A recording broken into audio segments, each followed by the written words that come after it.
You're 16, kneeling on the cold concrete of a driveway, draining warm black oil out of a hand-me-down bike to save $40 to $60 on a service. 2 decades later, the motorcycle you rebuilt by hand crosses the auction block for $929,000. Between those two moments sit 14,000 motorcycle mechanics across America, a trade most people never picture. The median one makes $47,200 a year. The ceiling is a machine most people will never see run in person. The floor is a torque wrench and a milk crate. This is every level of a motorcycle mechanic's career in America and what it actually costs to climb. If you like breakdowns of how careers actually progress, like and subscribe so you don't miss the next one. Level 1. The driveway oil change. You're 16 and the bike isn't even yours. It's a hand-me-down that quit on your cousin, left leaning in the garage for a year. You dig out a socket set from the hardware store, a torque wrench, a plastic funnel, and a can of penetrating oil. No pay, no shop, no manual open on the bench. Just a cracked driveway and a free Saturday morning.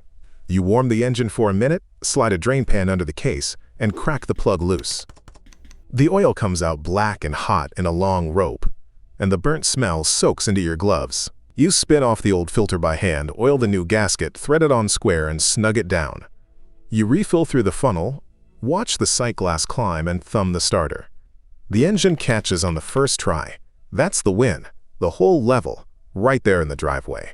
You did that, alone, with cheap tools. You learned the one thing this level really teaches, and it is torque feel, not stripping the threads out. The torque wrench clicks when the plug is seated right, and you stop your hand before you crack the case. The first time you over-tighten a drain plug, you watch a thin bead of oil weep past the washer, and you back it out and do it again slower. You round a bolt head once, chewing the corners smooth. You buy a screw extractor and learn firsthand what a $2 mistake really costs you in wasted hours. You stop hauling the bike to the shop. For every little thing, you watch a mechanic online walk through a valve check, pause the video 40 times, and follow along on the kitchen table. The parts cost you $40 to $60 a job.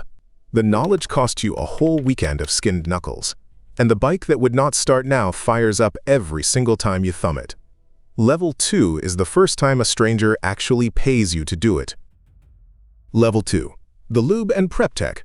You are 18 years old, and someone finally hands you a real paycheck to turn wrenches for a living. It pays $16 an hour, strictly probationary, and the shop calls the whole job trailers, tires, and toilets. You uncrate the new bikes off the truck, run the pre-delivery inspection on every unit, mount and balance the tires, charge the dead batteries, and wash machines until your hands crack open.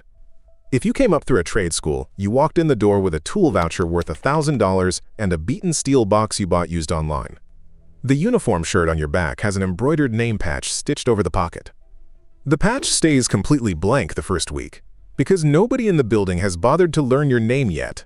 The real work is just a printed checklist you follow. You uncrate the bike, bolt on the bars and the mirrors, seat the front wheel, fill the fluids, and charge the battery. You set the tire pressures, torque the axle and the triple clamp, and test the lights and the horn before it moves. You take the finished machine around the back lot one time. Then you sign the bottom of the pre-delivery inspection sheet, and the bike rolls out to the showroom floor. The lead tech checks your very first one-line by careful line. He finds absolutely nothing wrong with it. He nods once, and that single nod is the whole day. The real pressure here is speed without ever scratching the paint. You drop a mirror one afternoon and watch it skate across a painted fuel tank. No scratch, pure dumb luck, and you slow yourself down for a solid week. You learn to read the crate carefully before you ever cut it open. You stop watching your own two hands work the impact gun. The trade school will tell you 84% of its graduates find real work within a single year. The trade itself pays a rough median of $47,200, and right now, you are sitting well under it. But the paycheck clears the bank every 2 weeks like clockwork. It is the very first one with your own name printed on it, and you quietly keep the stub. Level 3 is the rung where the paycheck finally stops being hourly. Level 3. The flat rate line technician. You're 22 out of a trade school, and the shop starts you at $20.99 an hour. Then they move you to flat rate, and everything changes. You don't get paid for the hours you work. You get paid for the hours the manual says the job should take. Flat rate pays book time. 2 hours pay for a job that takes 3. Beat the clock, and the extra is yours. Miss it, and you eat the difference on your own time. The bench is real work now. You diagnose no starts with a multimeter, replace clutches, bleed brakes, sync throttle bodies, and reflash the bike's computer off a factory laptop. Half your week is exhaust. Nearly every rider swaps the pipes off a new bike, so the work never stops. But you check the label every time.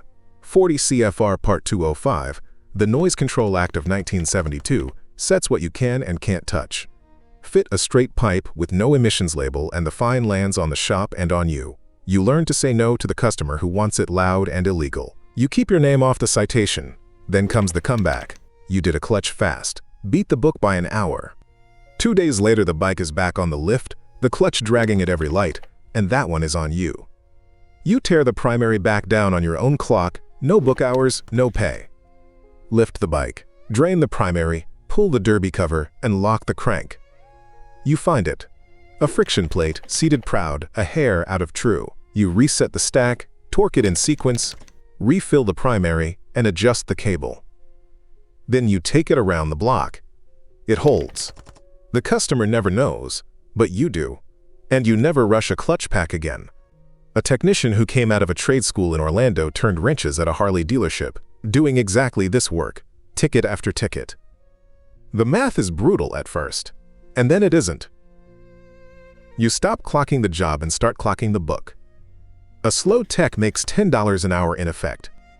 A fast one makes $40 an hour flat rate on the same jobs. Same bikes and bays. Different hands. The day you first clear the book on every ticket, the service writer stops double-checking your work. And that's the level. Level 4 is where the hardest bikes come to you on purpose. Level 4. The Master Technician. You're 28, and now the bikes nobody else can fix come straight to your bay. You hold the credential that gates this level. Master status in motorcycles means passing 8 separate tests, 4 just to be called a specialist, and you recertify every 5 years. Your toolbox is a statement. The roll cab in the corner lists at $33,685, and you financed it like a second car. The work now is diagnosis and rebuilds. A bike rolls in that 3 techs have already given up on: intermittent stall, no code, nothing on the scanner. You don't guess. You back-probe the connectors, load test the stator, and watch the fuel pressure hold, and then drop. You find a chafed wire behind the tank, a bare copper thread grounding out under load. 2 minutes to fix. 2 days for anyone who didn't look there. Then the real job lands. A top-end rebuild. You run a compression test, strip the tank and exhaust, and pull the heads off the cylinders. You measure the bore and the valve guides, replace the rings and gaskets, and torque the head bolts in careful sequence. You set the valve lash by feel, reassemble the engine, and roll it onto the dyno. It makes power clean across the range. The owner's bike runs better than the day it left the factory. A master technician who came out of an Orlando trade school and served his country now works this same bench at a dealership in Arkansas. The top motorcycle mechanics clear about $70,210 a year. The new kid in the lube pit makes $16 an hour. You stop asking the other techs anything at all. They start asking you. You become the person the shop cannot run a single day without. Level 5 is where you stop working on other people's bikes. Level 5. The Custom Shop Owner. You're 35 years old now, and the flat rate book is finally behind you because you own the shop. You sell your own name. Painted right across the tank. The shop is yours. A TIG welder in the corner, a big English wheel, a heavy metal lathe, and a computer-controlled mill humming in the back. You build every bike from a single empty frame. Every build starts the same way, with a paying client and a rough sketch on the bench. You set the frame geometry by hand, then you cut the rake at the neck, then you mock up the whole stance in raw bare metal. You hand form the fuel tank slowly on the English wheel, then you shape the curved rear fender, then you hang the heavy drivetrain into the cradle. After that comes the deep candy paint, then the color-coded wiring loom, then a hard dyno pull, and finally the unveil out under the bright showroom lights. One famous builder walked this exact same road before you. He won a national road racing championship out on the track. Then he quietly hung up his worn leathers for good and founded a design house that has since built many hundreds of machines. His initials now sit engraved on air cleaners and derby covers across the country. Here is the trap. The money is very real, and it is also a trap. A single one-off custom motorcycle sells for anywhere from $60,000 to $150,000. One shop even built the Air Force a bike, and then it launched a whole production line that started at $31,000 a unit. But a truly great builder with no head at all for business still folds inside of 2 short years. So you learn the second trade that nobody ever bothered to warn you about: making payroll every Friday, chasing deposits that quietly vanish, and the client who ghosts you on the final invoice. Then your first 6-figure commission finally clears the shop account for good. You stop signing the old shop's name onto the metal. You start signing your own name instead, right there across the painted tank. The build you were most afraid of is a full custom on a brutally tight deadline, for a client who could truly end your reputation with a single angry post. It rolls out at last under its own power, running clean and straight down the sunny drive. The client posts a photo of it that very night. The shop phone starts ringing again before you have even swept the floor. Level 6 is where the machines you touch finally stop belonging to customers at all. Level 6. The crew chief and the restorer.